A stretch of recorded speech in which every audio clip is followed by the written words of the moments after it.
құрметті көрермендер. Қазақтың жаңа жылы 22 наурыз, ұлыстың ұлы күні баршаңызға құт береке, ырыс несібе, мол бақытымен келсін. Барша отбасыға тек қана жақсылығы келсін.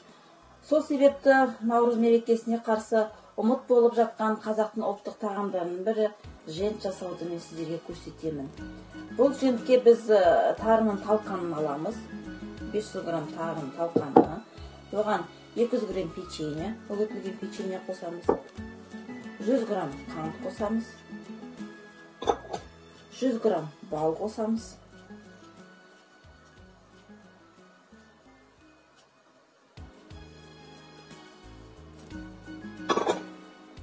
100 грамм бал.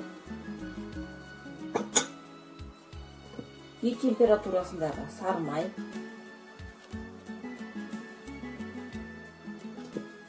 Сосын мелис қосамыз. Осы қоспалардың бәрін араластырамыз қолмен. Бұл жентті ертеде жаңа босанған келіншектерге жегізген екен.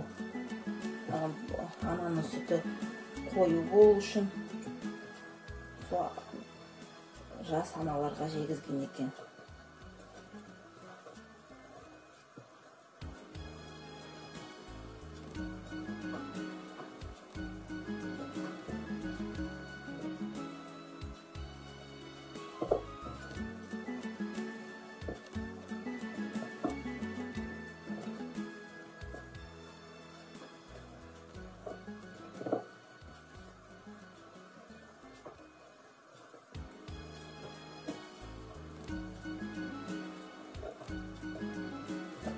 Араластырып болдық.